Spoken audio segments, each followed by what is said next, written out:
I stared at the frozen turkey sitting on the counter. It was a 20-pound bird rock, hard, sweating slightly in the frigid kitchen air. The heating system had been acting up all week, but my parents said they'd call someone after the holidays. My breath puffed in little white clouds in front of my face. My phone lit up on the counter, vibrating against the marble. A group chat notification. Mom created group, holiday bliss. A photo loaded. My mother Susan holding a champagne flute, beaming. Next to her, my father Jeffrey looking relaxed in a linen shirt.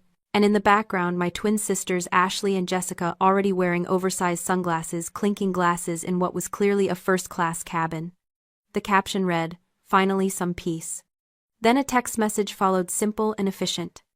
"Boarding now, see you in 10 days. House alarm is set, don't wait up." I looked back at the turkey. I was 13 years old. I didn't know how to cook a turkey. I didn't know how to fix a furnace. And apparently I wasn't worth a plane ticket. I didn't cry. I didn't text back asking why. I just stood there in the cold, realizing that family was a word they used when it was convenient, and right now I wasn't. Drop a comment and let me know where you're listening from and what time it is for you right now. I'd love to know who's part of our community. The silence in the house was heavy, like a physical weight pressing against my eardrums. I couldn't cook the turkey, so I found a frozen burrito in the back of the freezer. It was old, the wrapper coated in frost, but it was calories. I put it in the microwave and pressed the button. The hum of the machine was the only sign of life in the entire house. Then with a sharp pop the hum died. The little yellow light on the display vanished. The refrigerator motor shuddered and stopped. The power was out. I stood in the sudden absolute darkness of the kitchen. The cold, which had been creeping in from the edges of the room, now seemed to rush forward to claim the space. My breath was invisible now, lost in the black. I didn't scream. I didn't panic. I just calculated. I had a coat. I had blankets. I could survive the night if I stayed in one room. That was when the light swept across the kitchen window.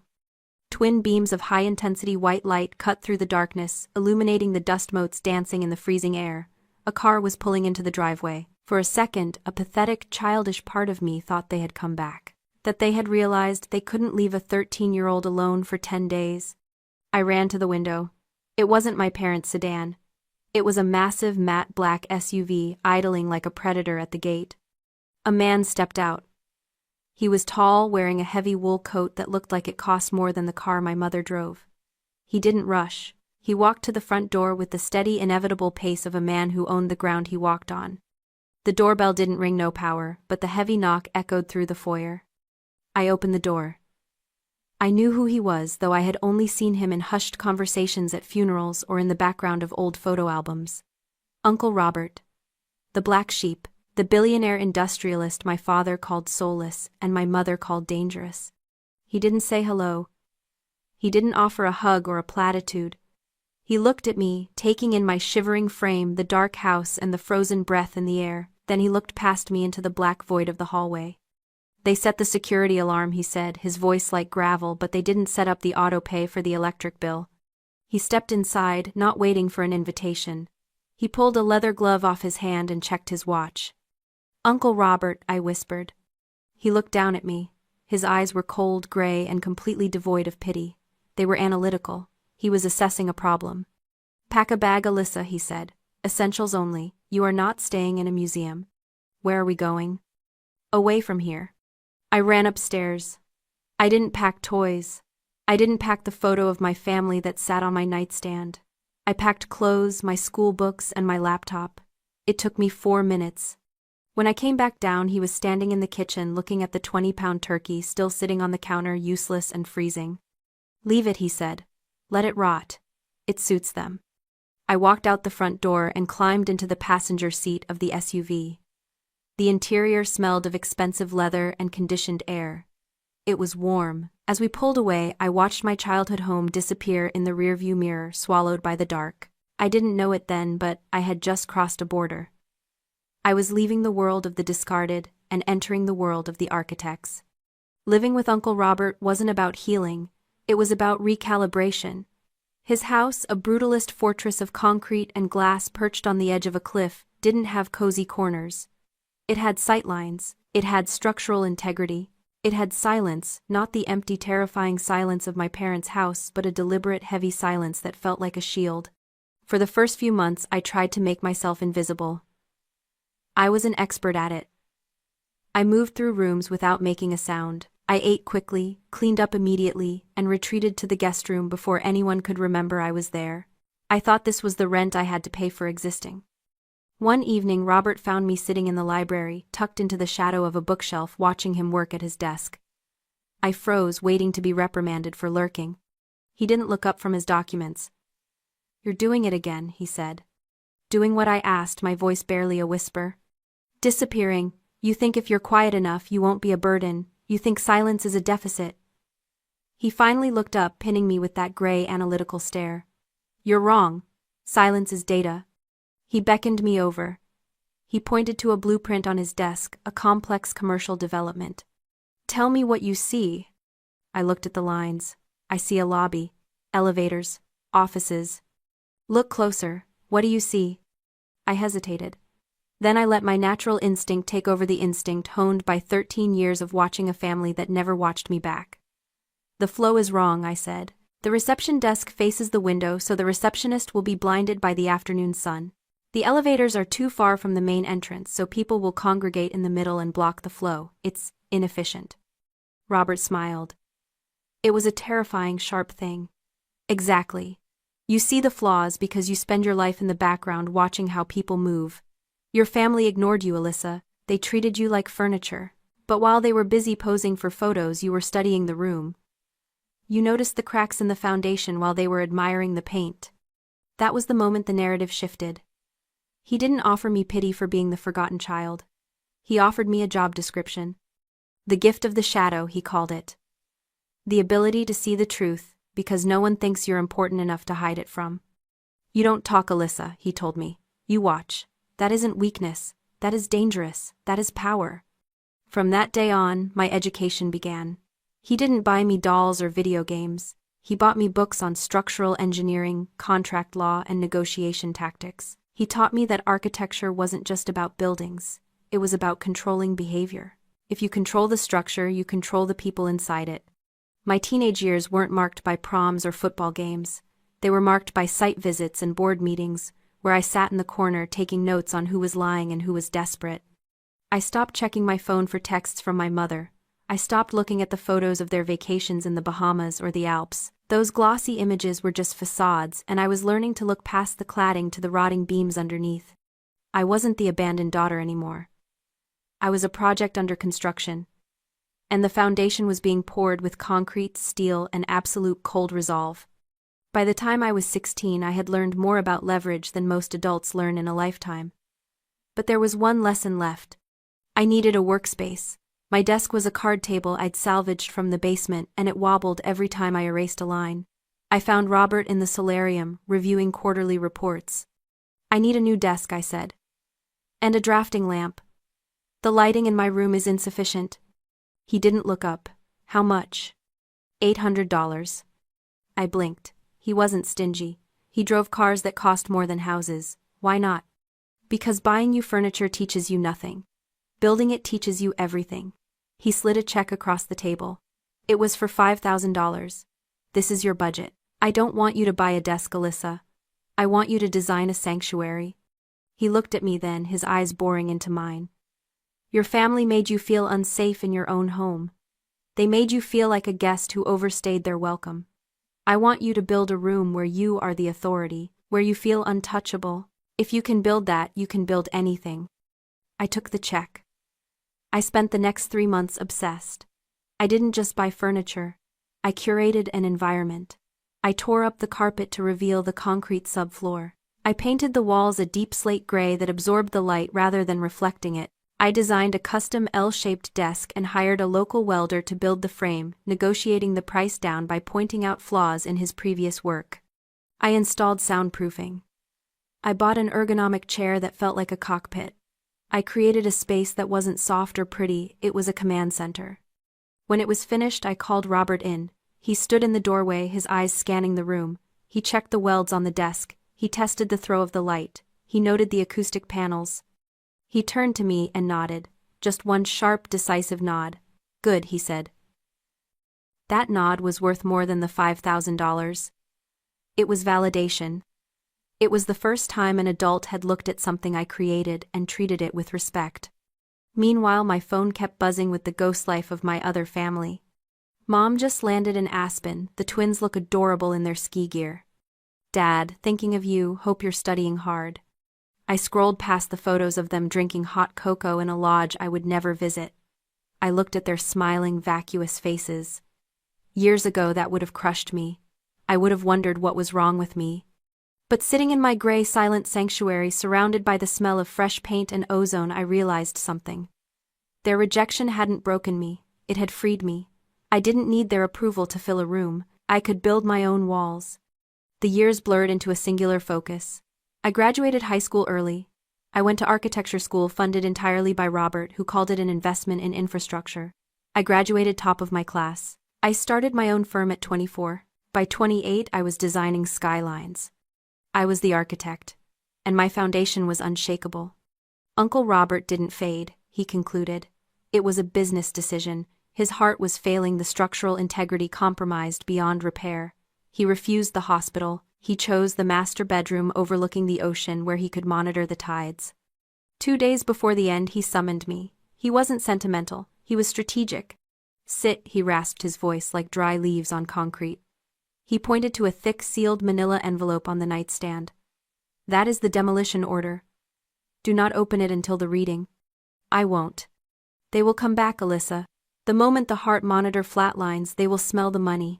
They think I am their ATM. They think you are the janitor. He gripped my wrist, his strength surprising me. Don't let them in. Not into your head. Not into this house. He died on a Tuesday morning efficiently between the hours of 4 and 5 a.m. I didn't cry then. I had work to do. I called the lawyer. I called the funeral home. I secured the perimeter.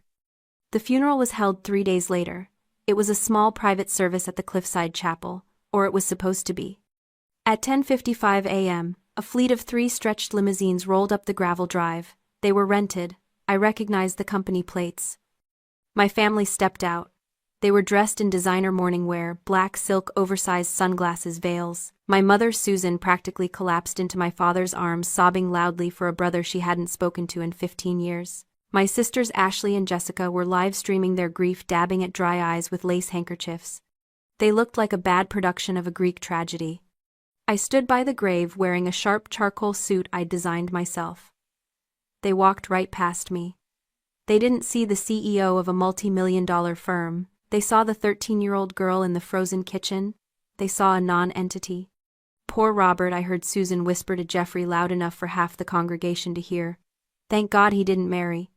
The estate should cover the bankruptcy and the renovations on the summer house. They weren't mourning, they were calculating. After the service, they cornered me near the hearse. They didn't hug me. They didn't ask how I was. Alyssa, my father said, his voice dripping with that familiar, patronizing tone. You look tired. He thought I was the nurse. We'll take it from here, sweetie, my mother added, patting my arm with a gloved hand. You've done your duty.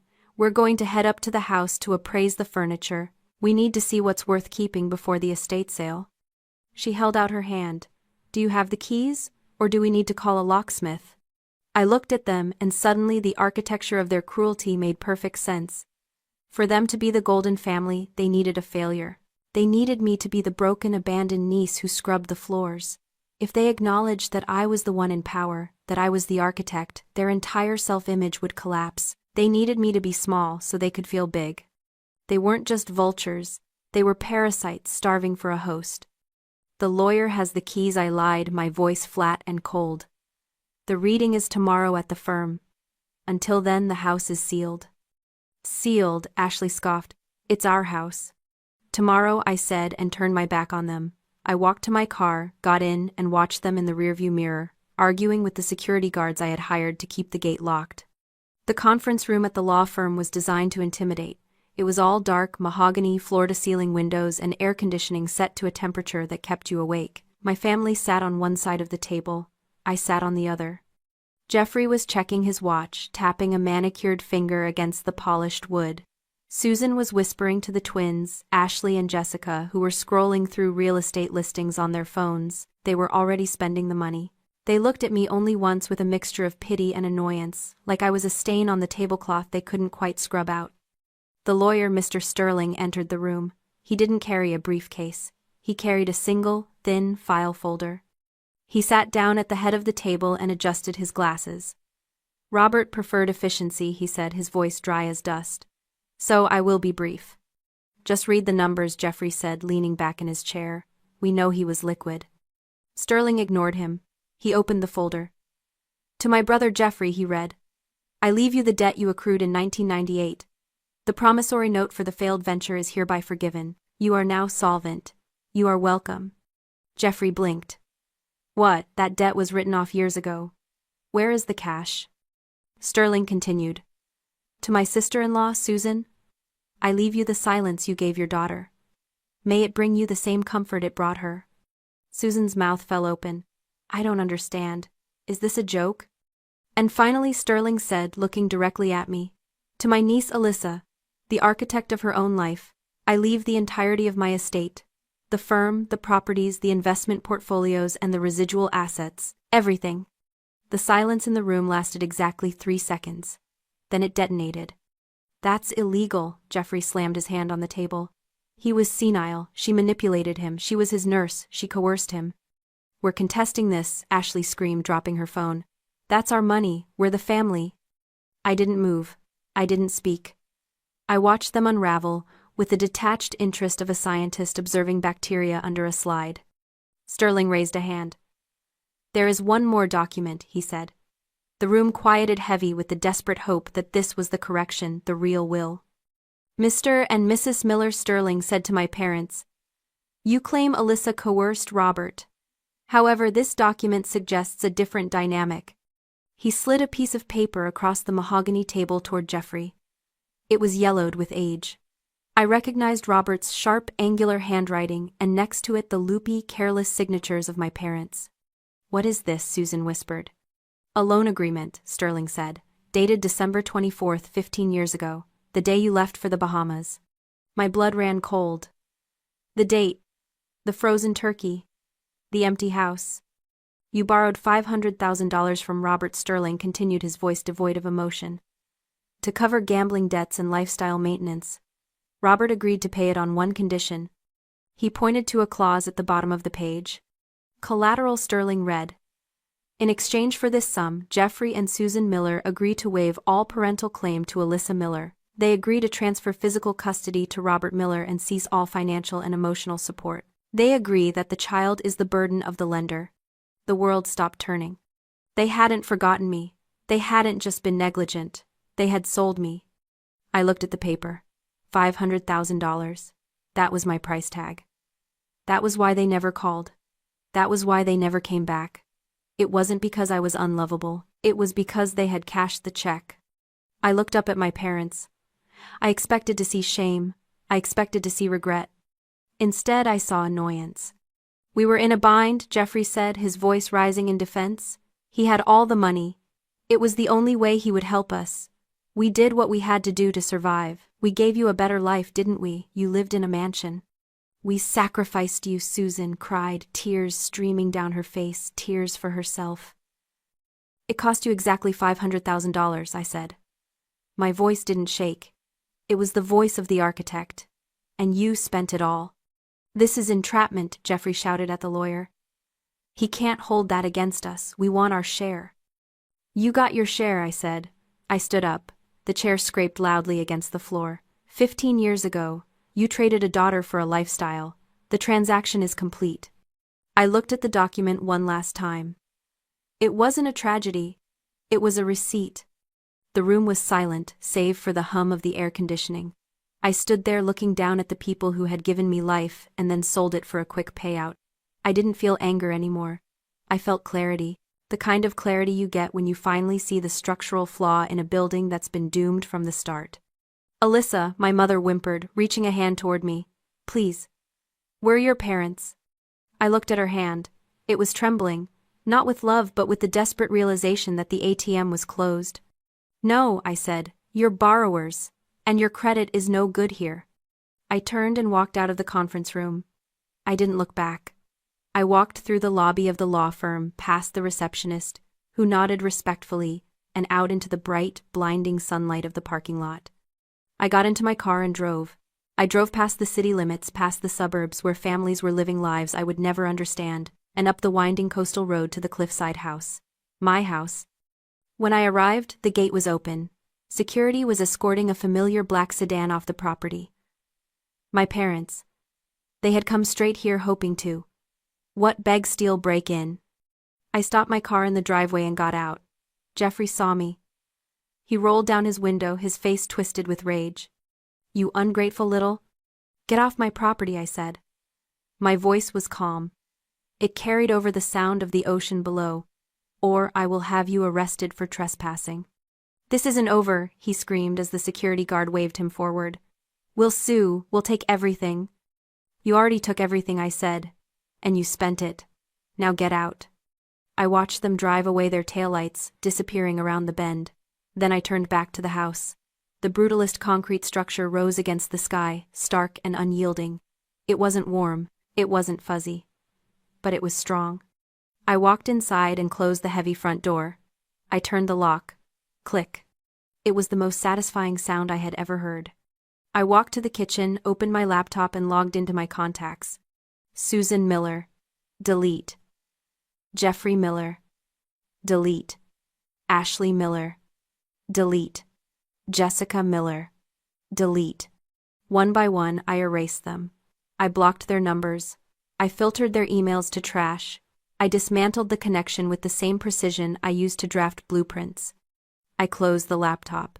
The house was silent. The table in the dining room, the massive mahogany table where Robert had taught me how to negotiate, how to plan, how to win, was empty. It was perfect. Have you ever had to build your own family from scratch? Share your story in the comments. And if you believe in the power of walking away, hit that like button.